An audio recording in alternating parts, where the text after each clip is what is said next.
I'll just move to the next school that would be presenting, and that would be Denstone College. Representing Denstone College, we have Juliet Sheldon, and she's the head of admissions. Good morning, Juliet. Good morning, everybody. I'm very pleased to be speaking to you this morning.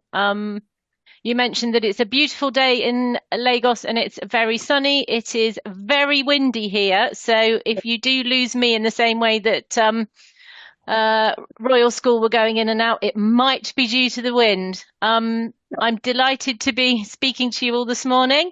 Thank you so much to everybody at Brains and Butter for inviting me today. We said, my name's Juliet Sheldon. I'm the head of admissions here at Denstone College. We have 750 pupils here in our college and prep at Denstone, aged from 4 to 18. Approximately 200 children are boarders, ranging from full, weekly and flexi. And I'm going to share... hopefully that is working for you now. I'm going to share a small kind of presentation to talk you through this morning, including a film from this Monday, this week. We had an international showcase where all our boarders from overseas were speaking to everybody and showing everybody about their country. I'm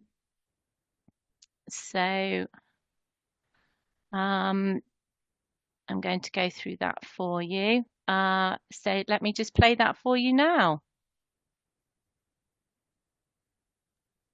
Did you click on share computer sound because we can't hear? I'm sorry? So you know when you shared your screen, did you click on in the little box that says share your computer sound? Sorry. Okay. Right. Hopefully you can hear it this time. Welcome to the Denstone College International Showcase Evening. I'm here with students from all across the globe to show off their culture. It's great to see so many different nationalities represented here, and the fact that people are proud of where they come from and they're willing to put on all the stalls so we can see. So I'm here at the Nigerian and Lebanese stall. Kai, can you just tell me what you're cooking up here? Jollof rice. It contains onions, tomatoes, often served with fish and assorted meat. I'm from Yoruba and I've got the kaftan on, which is, this half is Lebanese, the bottom half's Nigerian. So why do you think our international showcase is a great event? Well, we've just moved here from Australia and it's a great way to express our culture and what our country's like, and it's also great for us to see other international students and to learn about their own cultures as well. So this is one of our national games that we play. It's a game that pretty much anyone can play. You take off your flip-flops, we call them thongs in Australia, and you basically take off your thong and you try and hit the flag or the tinny as we've got down there at the moment, and the person who can hit the tinny off the cone wins. Okay, so I'm here with Nellis. Nellis is one of our foreign students from Zimbabwe. You're a full-time boarder. Yes. How would you say boarding has helped you become more culturally aware? I've been internationally boarding for 4 years now. This is my 5th year. It helps you understand that there are people from different backgrounds, the different routines people have. I was in a Muslim country before this. I fasted with people for Ramadan. You learn to exchange different cultures and see all the different places around the world and how beautiful different cultures can be. Do you think boarding has helped you become more culturally aware? Yeah, I think so. Definitely, because in boarding you meet lots of people who are from different countries. For example, from Zimbabwe or China or different countries, and you talk to them, you get to know them, and you just get to know their culture as well. Perfect. Thank you very much. Very popular stall this tonight, isn't it? Yeah. So Connor, you're a full-time boarder. Yeah, how would you say boarding's kind of helped you become more culturally aware? Clearly you can tell the international showcase tonight. We just done one last year. It was nowhere near as big as this. The number of countries has increased a lot. I also get a chance to talk to all other people from different countries. I'm here with a fellow Level 6 student of mine, Billy Hoff. Billy's also a full-time boarder. And we're here to do the Spice Challenge, so let's bring it on. 3, 2, 1.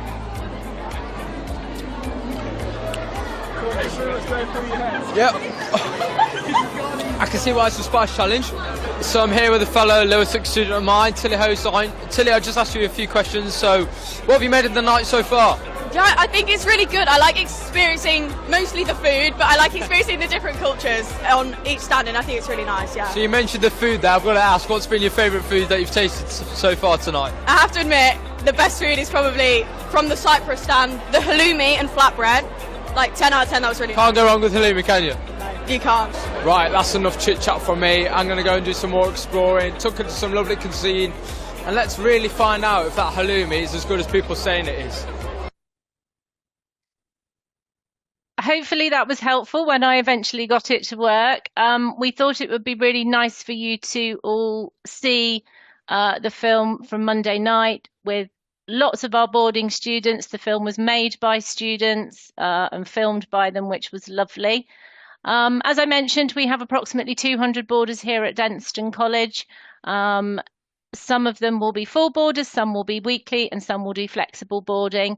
They are spread across 4 boarding houses, North House, South House, Mossmore and Hartley, which have boys or girls and different areas for different ages across the school. So going on to our curriculum and education, we have the lower school, the middle school, the senior school. These will also be part of our pastoral levels as well. We will have our pastoral care within the boarding houses, but also within school we'll have tutors, heads of houses and heads of year as well, so that all of our pupils have lots of different members of staff who they can access if they have any queries, whether it be academic or pastoral.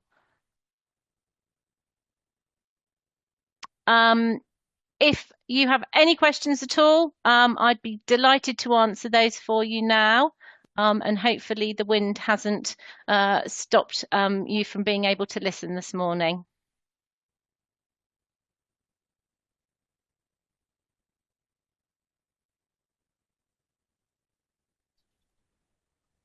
Thank you. Thank you so much for that presentation. Okay, so we're waiting for parents to ask their questions.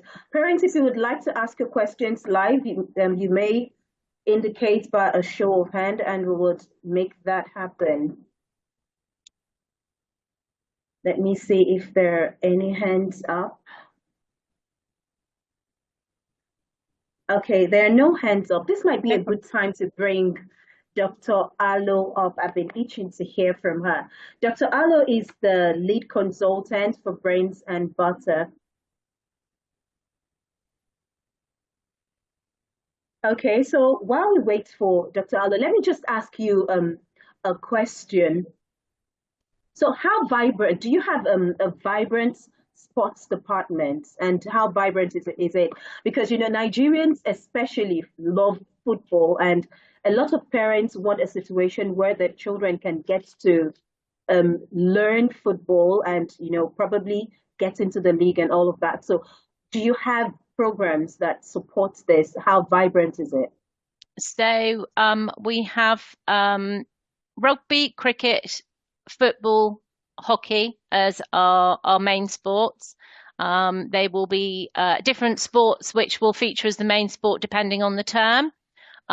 We have connections with Derbyshire and Staffordshire cricket and connections with Leicester Tigers rugby. We will also have children playing football. Our curriculum is a 360 curriculum, so children will access sport and activities every day. It's a slightly longer school day, and we have school on Saturday mornings as well. We found that this works really well for our full-time overseas boarders because on a Friday night when perhaps the day students are going home, it doesn't all go quiet because obviously everybody's back in on a Saturday. There will be fixtures and sport practices on Wednesday afternoons and Saturday afternoons, and then on Saturday evenings and Sundays we will have our main boarders trips as well. But sport is a huge part of life at Denstone College, yes. Okay, so I'd love you to speak a little about bursary and scholarship opportunities in your school? No problem at all. So we have made a change with our scholarships. So scholarships at Denstone College are an honorary award. So if a child comes for their entrance process and they gain a scholarship in sport or in music or in academic, that will be an accolade for themselves, which is amazing when they're going to university. It does not have a fee remission attached to it. Many independent schools in the United Kingdom will have scholarships which have a fee remission attached. For parents wishing to access a fee remission, we have our bursary process, which will be the bursary form and supporting paperwork to go with that. So the child is the scholar and they gain that accolade, and then obviously the parents can access financial assistance should they need to. Oh, okay, absolutely. Thank you. Bimbola, would you want to say something? Hi, thank you so much. That was a beautiful presentation. You're I got welcome. You're lost very in the welcome. video. It was very, I was very, very watching. cool. Yes, it is. And the Nigerian Yoruba guy who said he was cooking jollof rice. That was impressive to watch. So my question will be, how is the relationship between the students and the teachers? I know that there is need for empathy and all these requirements, so how has it been? So as I briefly mentioned, we have the sort of the different layers of pastoral care. So for example, for a student coming into GCSEs in year 10, they will have a tutor. If they are boarding, they will have their head of boarding house and their boarding pastoral staff. They will also have their head of house. So we have our boarding houses, which are our pupils' homes, and then we have our houses, which are our school houses. So a student will have their academic subject teachers, their tutor, their head of house, and their head of boarding and boarding staff. So they will have lots of different people to talk to. Naturally in life, we all get along with some people better than others.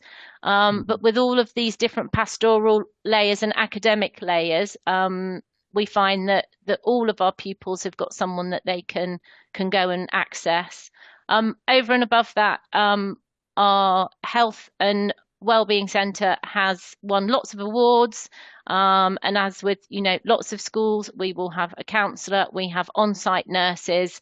So whether it's a broken toe from doing some hockey or homesickness, all of those things can be incorporated. So the students have lots of different people to access to care for them.